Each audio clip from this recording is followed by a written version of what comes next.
혼자만 하기에는 조금 딱딱할 수도 있겠다라고 생각이 들어서 저희가 오늘은 아이들과 함께 집에서 혹은 차 안에서 할 수 있는 게임들도 몇 가지 소개를 해보려고 하는데요. 혹시 집에서 아니면 이동하는 차 안에서 우리 학부모님들께서는 어떤 게임을 조금 해보고 계시나요? 자유롭게 그냥 편안하게 말씀해 주시면 되세요. 끝말잇기. 네.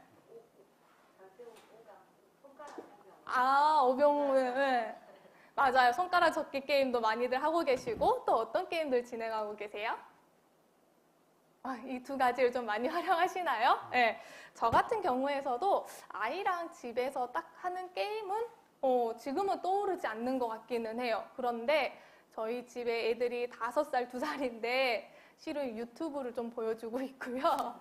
좀 양심에 찔리게 되면 영어 방송 이렇게 조금은 보여주고는 있어요. 그래서 뭐 간단하게 뽀로로와 함께하는 영어 이런 걸 좀 보여주고 있는데 저도 이제 전자기기가 발달하면서 이런 것들을 활용하고 있는데 스마트폰으로 요즘 게임도 많이들 한다고 하더라고요, 아이들이. 그래서 그게 솔직히 저도 조금 편하다라고 느끼고는 있는데 이게 아이들한테는 그렇게 좋지는 않다고 모두들 알고 계실 것 같아요. 그래서 먼저 소개해드릴 게임은 청기백기인데 혹시 우리 학부모님들 모르시는 부분 계신가요? 없으시죠? 청기백기는 다 아실 텐데 이걸 조금 더 응용을 한다고 해요. 그래서 집에서 있는 소꿉놀이를 활용하셔도 좋고 인형 같은 걸 활용해서 명칭을 알려주기 게임처럼 활용을 하셔도 좋다고 해요. 그리고 애들 같은 경우에선 오른쪽, 왼쪽 이런 것들을 잘 어려워하기 때문에 그냥 손으로도 오른손 들어, 왼손 들어 이런 식으로 해서 차에서 활용을 하게 되면 아이들이 신발을 신을 때라든지 이럴 때 도움이 많이 된다고 하거든요. 저희도 긴장도 풀 겸 한번 간단하게 손으로 한번 해볼 텐데요. 다들 준비가 되셨을까요? 네, 제가 하겠습니다. 자, 오른손 올려, 오른손 내려, 왼손 올려, 왼손 가만히. 네, 이런 식으로 짧게만 해도 애들한테 도움이 된다고 하는데요. 센터장님, 근데 실은 이런 게 진짜 제가 알기로는 이론상으로 여기까지인데 아이들에게 이게 청기백기 게임이 어떠한 효과가 있을까요?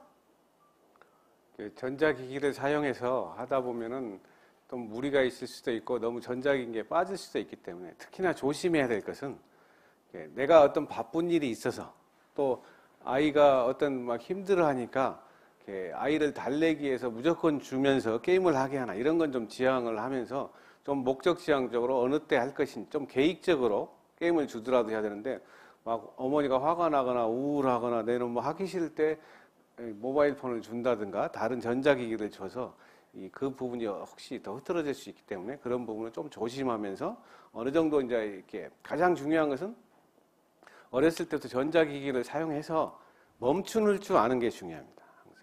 너무 재밌어 하는 것은 멈출 줄만 알면 시간에 상관없기 때문에 내가 어느 정도 할 것인지 주장을 하거나 어느 정도 할 것인지 이런 부분을 항상 들어서 전부는 아니더라도 중독될 수 있는 성향이 있는 것들은 멈추는 게 상당히 중요해요.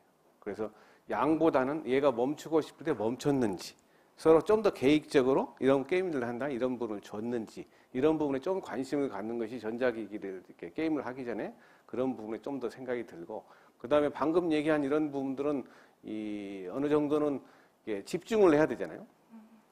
그 다음에 집중을 하는 데서 요즘 이렇게 많이 유행이 됐잖아요. 전두엽이 얼마나 중요한지.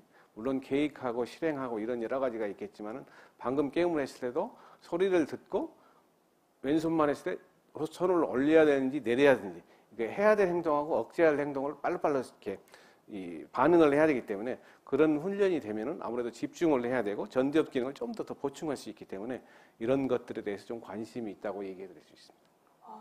그러게요. 실은 저도 아이들과 청기백기 게임을 해보지는 않았는데 오늘은 한번 꼭 차에서 해봐야겠다라는 생각이 드는 것 같습니다. 두 번째로서는 여기 학부모님께서도 말씀을 해주신 것 같은데 끝말잇기에 조금 연장선이라고 할 수 있을 것 같아요. 저희는 스피드 게임 요것들이 좀 도움이 된다라고 제가 알고는 있었어요. 그래서 이거 같은 경우에서는 아이가 생각하는 물건이나 혹은 어렵게 생각하는 속담들을 스스로 말하게 하고 설명하게 하는 게 참 아이들에게 발달에 도움이 되는데 이때 부모님들이 좀 맞추는 역할로 해주시면 좋다고 제가 들었었어요. 그래서 차에서 이동을 하거나 잠깐 시간이 남을 때 아이들과 소통하면서 가볍게 하기 좋다라고 하는데 이 스피드 게임 또한 효과가 어떤 게 있을까요, 센터장님? 스피드 게임이나 언어로 하는 부분들이 또 있는 부분은 집중을 할 수 있잖아요. 그래서 아까 얘기했던 전두엽 기능하고 그다음에는 언어 중추가 있는 측두엽에 있는 부분들 이런 부분들을 서로 교환하면서 할 수 있고 무엇보다도 좀 더 항상 너무 옳고 그름에 멈춰 있으면 안 될 것 같아요. 본인 얘기를 할 수 있게 격려하고 옳고 그름 표현할 수 있는 것. 그러나 대부분 어른들이나 저도 마찬가지인데 너무 옳고 그름에 틀렸냐 맞났냐에 관심을 너무 가져면 어린이의 발달에 상당히 어렵기 때문에 그런 점들이고 특별히 이 시간에 여기 오신 분들이라든가 보고 있는 분의 하나 팁이라면은 공부를 하는 데 있어서 연상요법이라는 게 있어요. 시험을 볼 때라든가 어려운 것이 상당히 어려울 때 우리 두뇌는 좌뇌나 우뇌로 되어 있어요. 그래서 아까 있는 언어 중추라는 것은 되게 좌측에 있고 공간이라든가 이런 부분들은 우측에 있기 때문에 되게 어려운 문제가 있으면은 이 태극기라든가 책상이라든가 이 부분에다가 가장 어려운 단어를 하나씩 넣어놓고 이 부분에 있어서 시험 볼 때 딱 보면은 생각이 나게 돼 있는 거예요. 그래서 좌우를 연결해 주는 또 이 교량이 있는데 그 부분을 활용해서는 좌뇌나 우뇌를 다 사용할 수 있기 때문에 훨씬 더 기능이 향상이 많이 되는 겁니다. 그래서 팁으로 얘기하자면은 여러분들도 해당이 되고 공부하는 사람도 팁이 되는 건데 그런 부분이 되게 연상요법이라고 하는데 가장 중요한 거기 때문에 오른쪽으로 활용할 것인지 왼쪽으로 할 것인지 내가 장점이 있는 부분이 뭔지를 보는데 저는 생각보다는 지금처럼 말을 좀 잘해요. 그래서 좌뇌가 좀 발달이 돼 있고 좀 운동, 손뇌가 발달이 돼 있고 오른쪽 뇌는 별로 발달이 잘 안 돼 있는 것 같아요. 그러나 그 부분을 좀 노력하려고 했는데 생각보다는 타고난 게 상당히 중요합니다. 예. 그럼 우뇌가 발달이 되어 있을 때는 어떤 활동들이 좀 더 특출나게 잘해 보인다 이런 게 있나요, 센터장님? 이렇게 공간을 활동하시니까 놀이에서 잘 뭘 찾는다라든가 이런 부분들이 함께해서 공간 지경력, 또 예술이나 또 이렇게 건축이라든가 이런 걸 봤을 때 좀 더 알아차리고 뛰어난 것들이 좀 있을 수 있겠죠. 그런 것들이 대략 몇 세 정도부터 이렇게 조금 특출나게 발달이 된다 그런 나이대도 있나요? 그런 부분들은 이제 이렇게 인지 기능의 발달은 쭉 개념이 형성하기 전이라든가 개념이 형성이 이제 대개 18세, 20 사이에 그 전후 되는 것은 이 나를 중심으로 항상 하게 돼 있어요. 해가 나를 통해서 돌고 있는 것이 태양이 돌고 돌거나 달이 돌거나 그렇진 않아요. 모든 것이 자기 중심으로 돌기 때문에 그런 부분들에 대해서 이제 어느 정도 이 부분이 됐을 때 어떤 모든 것이 내 거야 내지는 달이 나를 통해서 도네? 모든 것이 이렇게 키우다 보면은 지금 연령들이 어느 정도 있는가 하면 상당히 중요한 개념이 그 개념이죠. 그 다음에 이제 점점 더 해서 이제 또 술이라든가 이런 부분들의 인지 기능, 이렇게 어떤 조작적 기능이 오느냐 안 오느냐 이런 부분들에 대한 기능하고 그 다음에 이제 어느 정도는 추리가 되느냐 이런 부분들에 대해서 상당히 발달이 커그니티브한 이런 부분들의 인지적인 부분에서 발달은 얘기하고 그런 것을 많이 연구한 사람이 피아제라든가 이제 나중에 콜버그라든가 이런 사람들이 있긴 한데 무엇보다 중요한 것이 아까 같이 상당히 많은 부분에서 어려워하는 것이 그래서 어린이들 시에 보면은 항상 자기 중심으로 돼 있죠. 그래서 어느 정도 그 시기는 자기들 중심으로 그걸 그대로 봐주면 됩니다. 근데 지금 어른이 돼서도 항상 그런 사람들이 있어요. 그런 게 좀 어렵겠죠. 그 다음에 1세 전까지 해서 많은 부분들은 자기 발달 과정에 있어서 모든 것이 자기가 형성되는 데 상당히 중요합니다. 그래서 우리가 어렸을 때 할머니하고 3대가 키우면 좋다는 것이 어렸을 때 할머니가 보면은 아이고 내 새끼 이렇게 해주잖아요. 엉덩이를 막 하면서 모든 것이 다 그렇잖아요. 그래서 1세 전까지는 모든 것을 받아주는 게 제일 중요해요. 그래서 또 양육하다 보면 제일 갈등을 많이 하는 것이 이 손에서 놀면 안 된다고 그러잖아요. 손에서 놀면 안 되는데 언제까지 손에서 놀고 다 받아줄 건가? 이게 상당히 중요한 개념인데 1세까지는 가능하면 받아주면 돼. 그 다음에 1세 이후에는 이제 어느 정도는 자연스럽게 해서 예측 가능하니 이제 막 특히 더 이제 거리가 시작하면 막 이런 부분들이 있었을 때 이제 그때 되고 안 되고 이런 부분들이 상당히 중요하니까 어느 정도에서 제일 중요한 것은 1세 전까지는 모든 것을 받아주는 게 좋았습니다. 그때 어떤 자기애적인 모든 것이 다 형성되는 시간이니까 그 부분이 막 보면은 너무 네가 나중에 보면 더 힘들 텐데 하는데 실은 그때 받아주면 훨씬 더 잘 떨어지는 거예요. 잘 떨어지는 거예요. 그래서 그런 부분들이 상당히 중요한 개념 중에 하나입니다. 질문을 잘 해주셔서. 아닙니다. 여기에서 그럼 한 가지만 더 질문을 하게 된다면 1세 때까지 되게 잘 받아주셔야 된다라고 말씀을 해주셨잖아요. 근데 그 기회 제가 놓쳤어요. 그러면 혹시 그 기회를 다시 잡을 수 있는 나이대가 또 있을까요? 아이에게 조금 더 정서적으로 안정감을 줄 수 있는 나이대? 그 부분에 있어서는 모든 것을 받아주는데 그 다음 단계에서는 이제 해야 될 부분하고 이렇게 걸음마를 시작하면 안 해야 될 부분하고 이런 것들이 상당히 형성이 되어 있기 때문에 그 부분을 보충을 하는 부분에 있어서는 잘 하고 있을 때 해야 될 부분을 했을 때 긍정적으로 계속 지지를 해주는 게 중요하죠.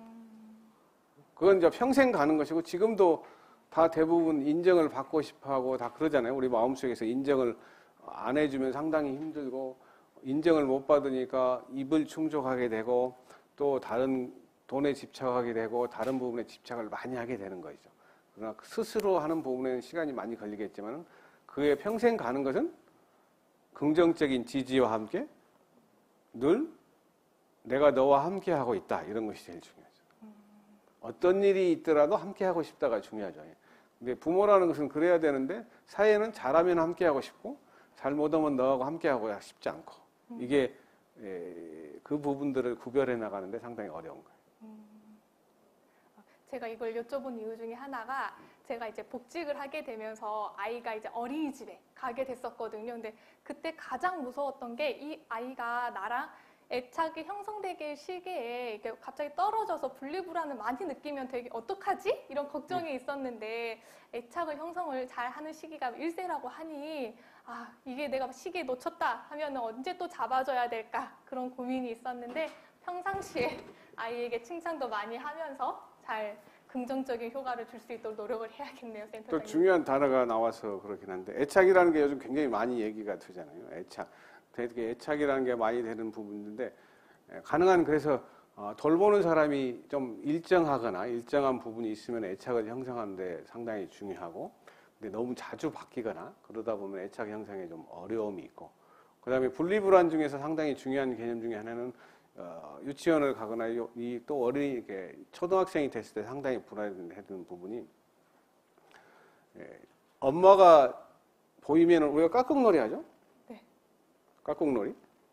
이 깍꿍놀이에서 아이들이 안 보이면은 엄마가 없는 걸로 알아요. 그러다 다시 보이면 눈에 보이면 엄마가 있는 걸로 아는데 그 다음 단계가 되면 엄마가 안 보여도 엄마가 있다는 것을 알아야 되는 것이고 그 형성이 시기가 되는 것이 대개 한 18개월 내지 24개월 사이에 많이 형성이 되는 부분들이 시간적으로 그랬을 때 이제 그 부분이 엄마의 대형물들이 상당히 있죠. 대형물들이 있는 것이 담요가 있거나 자기가 놀고 있는 이런 것이 있었을 때 냄새라든가 이런 것이 이제 이행기에 가지고 있는 이제 이런 그런 부분들의 대형물이 되면서 그분이 엄마의 힘을 상정을 하고 또 그 정도 시간이 됐을 때 많은 부분에서 아기를 키워보면은 엄마에서 한 번 보고 좀 더 멀리 가고 한 번 가고 좀 더 멀리 가고 이런 부분들이 되는 것이 이제 키워보면 알잖아요. 그래서 리필을 계속 합니다. 엄마가 있는지 없는지.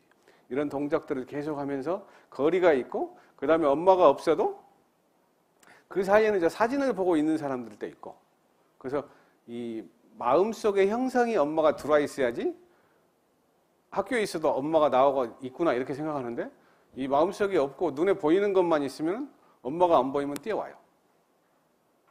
그래서 제일 조심해야 될 것이 막 쓰레기 버리러 가지 않는데도 애들 떼어놓으려고 엄마 쓰레기 버리러 간다 하고 나갔다가 한참 있다 안 오는 거 예측 가능해야 돼요.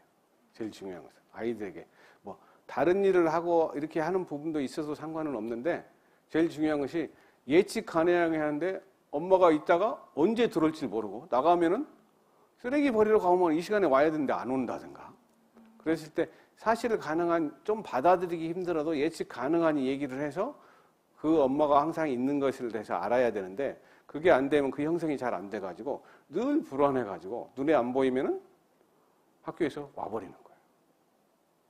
그 부분이 상당히 중요하고 지금도 마찬가지죠. 그래서 우리가 사진을 들고 다니는 이유도 마찬가지고 또 연애할 때도 마찬가지죠. 카톡으로 하는 것도 마찬가지고 그러나 많은 부분에서 사랑이 보이나요? 아니요. 안 보였을 때 내 사랑은 난 널 사랑해. 그럴 때 돈 주면 사랑하는구나. 돈 안 주면 사랑 안 하네? 대부분 그렇죠. 뭐 사주면 이 부분이 되면은 계속해서 보이는 것만 원하죠. 안 주면 이제 사랑하지 않네? 이런 부분들 동작에서 그런 부분을 형성하는 데는 일관성, 꾸준함, 이게 상당히 중요해요. 양육토에 대해서. 그리고 어떤 부분에서 시간을 많이 할애하는 것도 상당히 중요해요. 예측 가능하니 질적으로 함께 해주는 것이 중요하죠. 그래야지 아이가 엄마가 항상 나하고 있다는 것이 상당히 중요해요. 무엇보다도 아버지보다는 우선은 그 부분이 제일 뱃속에서 항상 이렇게 어느 정도 커 있기 때문에 그런 부분들이 되고 제가 쟤는 딸하고 아들을 키워봤고 지금 다 성인이 다 되긴 하겠지만 그 부분에서 보면은 제가 이렇게 레지던트 때 제가 1년차 때 아기가 이게 태어나서 한참 있으니까 제가 가면은 모처럼 왔다고 막 다 쟤한테 주잖아요. 그럼 아기는 낯선 사람이 와가지고 얼마나 있고 싶지 않은 사람한테 아버지라고 줬으니 제가 얼마나 박해자 있는가를 알겠어요. 그런 부분들이 이제 상당히 어렵다는 것이죠. 그러나 누구나 막 오면 또 막 반가우니까 아버지다 해갖고 막 주는데 아기한테는 굉장히 힘들었을 거라는 생각을 해요. 그래서 이렇게 정신적으로 많이 어려우면은 아버지들이 박해자가 많아요. 정신세계에서. 자기들 괴롭힌 사람. 그런 기억이 납니다.